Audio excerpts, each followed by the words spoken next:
ढली बता दे कोई, सुबह कब हुई बता दे कोई, शाम कब ढली बता दे कोई। मैं तुझसे बार बार कहता हूँ,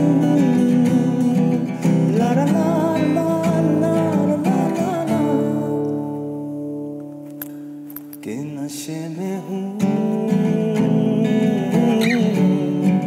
जब से मिला हूँ।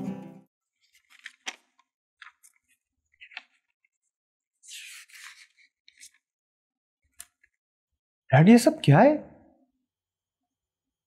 ये देखिए तो सही, ये आधे से ज्यादा कॉन्ट्रैक्ट्स हमें इस वजह से नहीं मिले क्योंकि इनको प्रॉपर तरीके से जवाब ही नहीं दिया गया। ये कौन करता रहा ये काम? ये करने वाला जब ही वो अभी आएगा उससे बात कर लेना। अब देखो बात ये है दरअसल कि मैं हो रहा हूँ बूढ़ा, मुझसे ये संभाला नहीं जाता। तुम नहीं संभालोगे तो ये सब बर्बाद हो जाएगा। नहीं डैड, आप बूढ़े नहीं हुए। असल मसला ये है कि यहाँ पे काम करने वाले जो है ना वो हरामखोर हो गए। लो भाई करामत साहब, आपकी बहुत सारी गलतियां निकाली हैं इन्होंने। करामत साहब, मैं तो हैरान हूं, ये आपने क्या किया हुआ है? एक ईमेल तक आपने प्रॉपर्ली क्लाइंट को नहीं की थी। आपको पता है उसकी वजह से हमें कितना नुकसान हुआ है? जी सर, मैंने तो उनको सही जवाब दिया था, लेकिन हमारी टर्म्स एंड कंडीशंस पे उनको कुछ एतराज था, जिसकी वजह से ये ऑर्डर हमारी तरफ से निकल गया। अच्छा, तो यानी कि जिन कंपनीज को ये ऑर्डर मिला है क्या वो बेवकूफ थे? उनकी टर्म्स एंड कंडीशंस उन्होंने मानी ही होंगी ना। हम भी वो मान सकते थे, हमने क्यों नहीं वो की? जी सर, वो बुखारी साहब को बताया था, लेकिन उन्होंने कहा कि इसको रहने दो। ठीक है। और आप सुना है एमडी साहिबा है, और मैंने ये भी सुना कि आप बहुत ज़हीन हैं, उसके बावजूद भी आपने इन क्लाइंट्स को रद्दी की टोकरी में डाल दिया। और पता है मुझे किस चीज़ की परेशानी है? कि डैड ने आपको प्रोडक्शन इंचार्ज से डायरेक्टली एक एमडी बना दिया, और पता नहीं आगे क्या क्या बना देंगे आपको। खैर, अब से मैं यहां सारा काम देखूंगा। और करामत साहब, अगर आपको लगता है ना कि आप बूढ़े हो गए तो प्लीज रिटायरमेंट ले लें। बहुत हो चुका है हमारी कंपनी को नुकसान इस वजह से। जी सर, शायद साहब प्लीज मुझे काम करने दें। इंशाल्लाह पूरी कोशिश करूंगा कि अगली दफा आपको शिकायत का मौका ना मिले। ठीक है, चलिए आपको एक आखिरी मौका दे देता हूं, लेकिन इसके बाद आपकी कोई भी शिकायत मिली ना मुझे तो मैं आपको बता रहा हूं ये आपका आखिरी दिन होगा इस कंपनी में। और आपका क्या नाम है? मिस मायरा। प्लीज जरा इस कंपनी को थोड़ा सा आप भी जरा तवज्जो दें, कोई इंपॉर्टेंस दे दें अपनी जिंदगी में। समझ आएगा आपको? और कुछ आपको मैं अभी फाइल्स भिजवा रहा हूं, उनको ईमेल करें आप क्लाइंट्स को। और जो भी कंपनी की पॉलिसी है मैं नहीं जानता, लेकिन हमें ये कॉन्ट्रैक्ट्स लेने हैं हर कीमत पर। समझ आइए आप? आपने उनके टर्म्स एंड कंडीशन पढ़ी हैं? वो हमारी कंपनी पॉलिसी से बिल्कुल नहीं मिलती थी, इसीलिए मना करना पड़ा। पॉलिसी कंपनी की है ना, और कंपनी किसकी है? मेरी है ना। तो मैंने आपसे मशवरा नहीं मांगा, जो मैं आपसे चाह रहा हूं आप उसी तरीके से काम करें। समझ आइए आपको?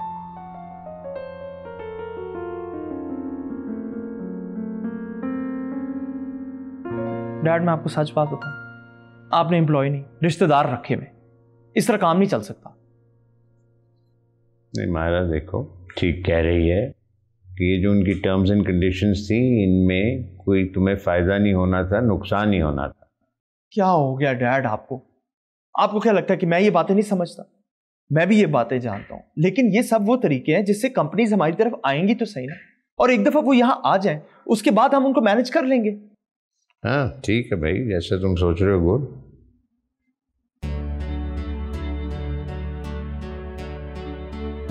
मुझे ये समझ नहीं आ रही, आखिर तुम चाहती क्या हो?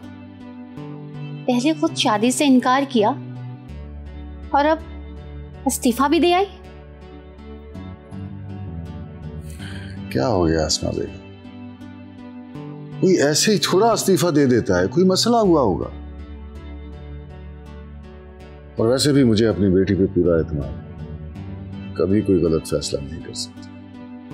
अम्मा, आप ही का इस्तीफा भी कबूल नहीं हुआ, वो भी नौकरी कर सकती हैं। बाबा, मैं वहाँ जॉब नहीं करना चाहती, लेकिन कंपनी के कुछ रूल्स की वजह से मुझे वहाँ काम करना पड़ेगा, वरना तो अदालत का सामना हो सकता है।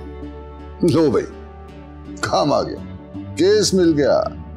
मैं भी काफी दिनों से फारिग बैठा हुआ था मिस मायरा, लेकिन मैं फीस एडवांस में लेता हूँ। तौबा है, यहाँ सीरियस मामला चल रहा है और इन्हें मजाक सूझ रहा है। एक केस आया है, काम, और तुम्हारी नजर में ये मजाक है? बाबा जो भी है, मुझे वहाँ जॉब नहीं करनी।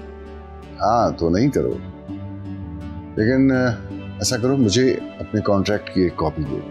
लेकिन हम केस नहीं जीत सकते। मायरा बेटा, मैंने कभी कोई केस हारा है? तुम दोनों की अकल घास चरने गई है। कल को जो रिश्तेदार बनने वाले थे, आज उनसे अदालत में लड़ोगे। कोई तो इज्जत का ख्याल करो, लोग क्या कहेंगे? इज्जत की खातिर ही केस लड़ने की बात कर रहे हैं। मायरा, आप मुझे कॉन्ट्रैक्ट की कॉपी दो, देखते हैं क्या किया जा सकता है। अच्छा बाबा।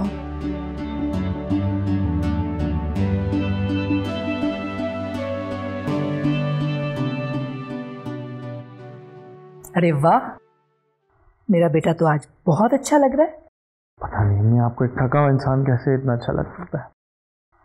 थका हुआ इंसान नहीं, एक मर्द काम करता हुआ बहुत अच्छा लगता है, चाहे वो बाप हो, बेटा हो या शौहर हो। मुझे समझ नहीं आ रही इस बात को क्यों इतनी अहमियत दी जा रही। मैं बाहर भी जब था तो काम ही करता था। पहली दफा थोड़ी किया जिंदगी में घर से बाहर। इंसान का पहला दिन कोई नहीं होता, बस आखिरी दिन होता है। वो दिन होता है जिस दिन वो मरता है। तौबा तौबा, कैसी बातें कर रहे हो? तुम्हें पता है ना, माँ के सामने बेटा ऐसी बातें करे तो माँ को बिल्कुल अच्छा नहीं लगता। और पता नहीं कहाँ से इतनी बातें सीख ली हैं तुमने, किसी बात का सीधा जवाब ही नहीं देते हो। मम्मी मैं सीधा जवाब ही देता हूँ, ये तो आप लोगों को लगता है कि मैं उल्टा जवाब दे रहा हूँ। अच्छा चलो तुम फ्रेश हो जाओ, मैं तुम्हारे लिए अच्छी सी कॉफी बनवा दूँ। देखा, अब आप गलत बात कर रही। पहले आप कह रही थी कि मैं बड़ा अच्छा लगा, अब आप कह रही है मैं जाके फ्रेश हो जाऊँ। अच्छा जाओ फ्रेश हो जाओ और मैं तुम्हारे लिए कॉफी बनवा दूँ, ठीक है? चलो।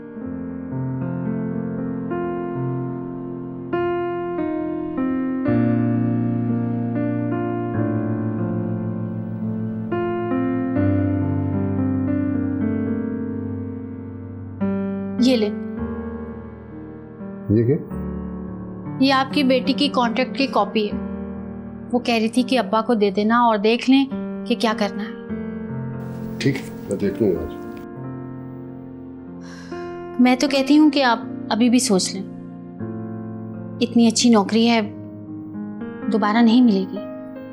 एक तो तुम मेरी बेटी को हमेशा अंडर एस्टिमेट करती है। अरे भाई, ये नौकरी भी उसको उसकी काबिलियत की बिना पे मिली थी। अगर ये छोड़ देगी तो आगे भी उसको नौकरी उसकी काबिलियत की बिना पे ही मिल जाएगी। मगर उसे छोड़ने की जरूरत ही क्या है? कि यार, अगर मायरा वहाँ जॉब नहीं करना चाहती तो हम उसे मजबूर करने वाले कौन होते? हम उसके माँ बाप हैं और हमारा फर्ज है कि हम उसके गलत फैसलों पर टोके। वकील चाहे जितना मर्जी अच्छा हो, बीवी के साथ बहस में नहीं जीत सकता। खुदा का वास्ता शाकिर साहब, कभी संजीदा होकर भी बात कर लिया करें। इतनी ढील मत दें बेटियों को। इस बारे में मेरे ख्यालात से आप बखूबी वाकिफ हैं, इसलिए मैं कुछ नहीं कहूँगा। खुदा हाफिज़। पता नहीं कब इनको मेरी बातों की समझ आएगी।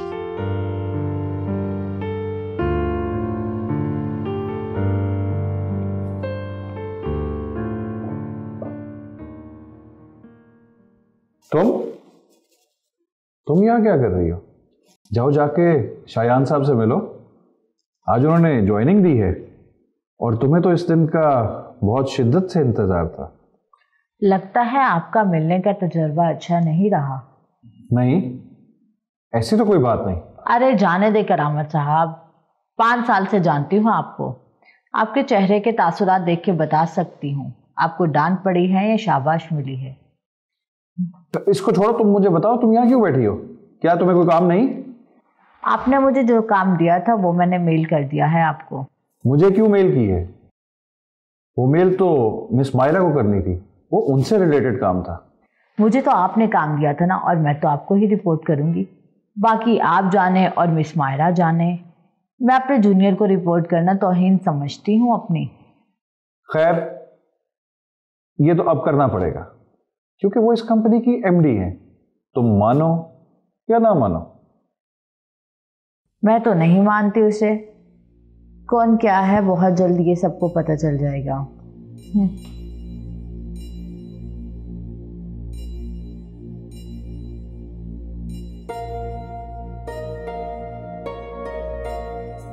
चाचू, चाचू,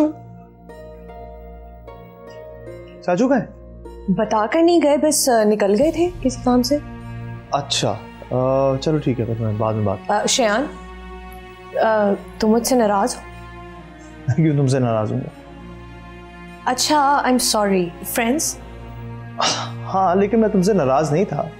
नहीं, मुझे लगा कि मैंने अपने बचपन के दोस्त को खो दिया। लोग कितने जज्बाती हुए हैं। कितना टाइम है तुम लोगों के पास ये बातें सोचने के लिए, जबकि मुझे बिल्कुल भी कुछ ऐसा फीलिंग नहीं है तुम लोगों से। हाँ शयान, हम ऐसे ही हैं क्योंकि हमें रिश्तों की कदर है। रिश्ते जो होते हैं ना, मफाद की जंजीर होते हैं, जिससे जितना ज्यादा काम और लालच होती है, उतना ही ज्यादा गहरा रिश्ता होता है। वैसे सही है, क्या ऑपरेशन किया है ना तुमने रिश्तों के बारे में? हाँ, तो कुछ गलत तो नहीं कहा, ऐसा ही है ना शयान? हाँ ऐसा है, लेकिन कुछ लोग हैं जिन्हें रिश्तों की कदर होती है और उसकी अहमियत को समझते हैं। अच्छा यार, जो भी है, अब क्या प्लान है तुम्हारा? जैसे तुम कहो। यार वैसे बहुत बोरियत हुई है मुझे तुम्हारे बगैर, चलें कुछ करें? चलो, तुमने लालच में ही सही, लेकिन कुछ समझा तो मुझे। तो चलो आप दोनों चल के बोरियत दूर करते हैं। Okay, then give me a second, let me get my bag.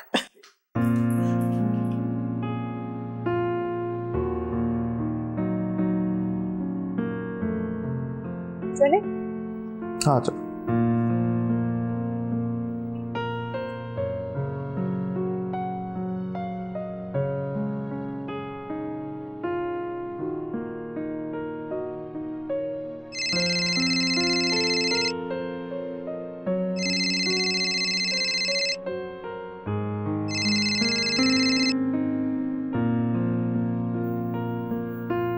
अस्सलाम वालेकुम। जी बुखारी साहब, कैसे हैं आप? खैरियत से हैं? अल्हम्दुलिल्लाह। नहीं नहीं, ऐसी कोई बात नहीं बुखारी साहब। बात यह है कि औलाद जब समझदार भी हो और फर्माबरदार भी, तो फिर वालिदैन को उनके फैसलों में उनका साथ देना चाहिए। मैं भी बस बाप होने की जिम्मेदारी निभा रहा हूं। जी बस, लेकिन देखे ना, अब मायरा अगर जॉब करना ही नहीं चाह रही तो जी जी आप ठीक कह रहे हैं। चलें, आपकी खुशी के लिए मैं एक बार जरूर उससे बात करूंगा, लेकिन फैसला उसका अपना होगा। जी जी, बहुत शुक्रिया, बहुत शुक्रिया। अल्लाह हाफिज़।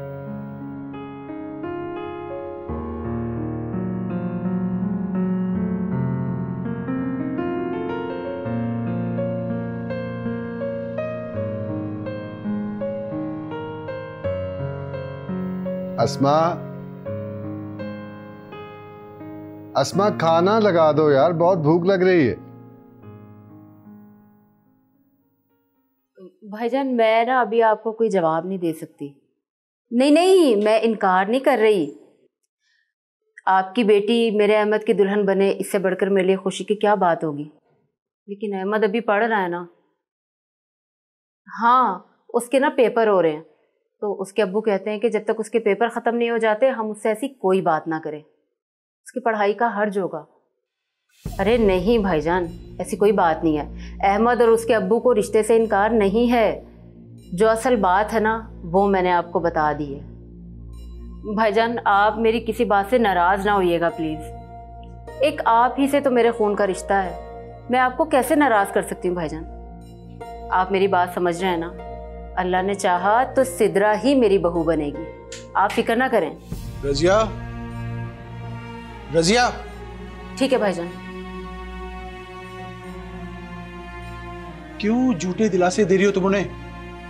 सीधी तरह मना क्यों नहीं किया? इतनी सफाक नहीं हूं कि सीधा जवाब देकर उनका दिल दुखा दूं। भाई हैं वो मेरे, कैसे दे दूं सीधा जवाब? आप खुद सोचें, बेटी के बाप हैं वो, क्या सोचेंगे?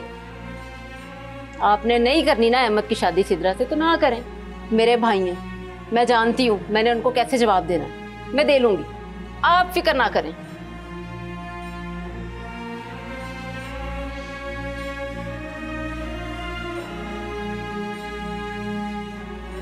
ठीक ही तो कह रहे थे अहमद के अब्बू, मुझे अशफाक भाई को इतनी उम्मीद नहीं दिलानी चाहिए थी, साफ साफ मना ही कर देती।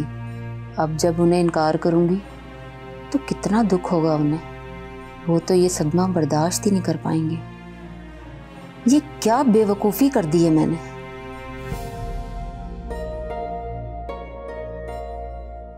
अस्मा,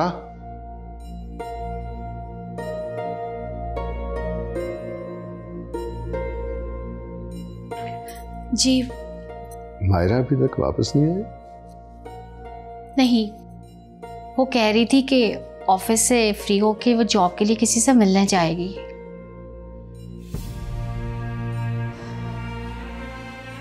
बुखारी साहब ने अभी उसका इस्तीफा कबूल नहीं किया है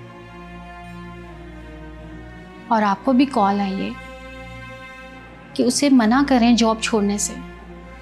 और क्या चाहिए आपको? आप क्या चाहते हैं कि वो आपके पांव पकड़ ले? अगर मायरा ये जॉब छोड़कर अच्छी जॉब कर सकती है तो उन्हें भी मायरा की जगह कोई अच्छा मुलाजिम मिल जाएगा। ये तो उनकी अच्छाई है, उनका भड़कपन है कि उन्होंने खुद आपको फोन करके मना किया है। क्या तो तुम ठीक रही हो, लेकिन मैं मायरा को मजबूर नहीं करना चाहता। उसके जॉब छोड़ने के पीछे जरूर कोई वजह होगी, कोई बात तो है ना।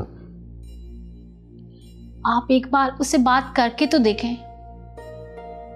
आप उसे कहें कि कुछ दिन के लिए जॉब ना छोड़े। बात करके देख लेते हैं। आ गई आपकी लाडली, आप उसे अभी बात करें। भेजो उसे मेरे पास।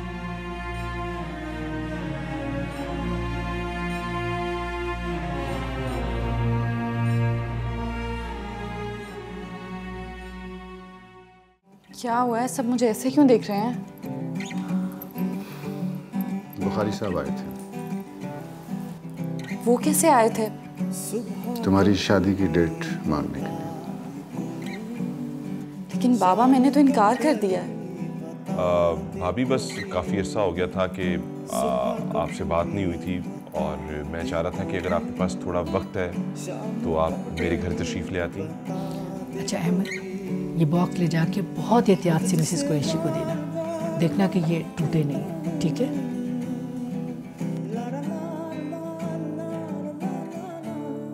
अब मुझे नौकरों से भी माफी मांगनी पड़ेगी और गलती भी उनकी होगी। क्यों तुमने भाई क्यों माफी मांगी तुमने, और तुम्हें किसने कहा? आंटी ने कहा और माफी मांगनी पड़ी मुझे नौकर से। पता नहीं, अम्मी अब्बू ने ना फजूल में नौकरी को बहुत सर पे चढ़ाया।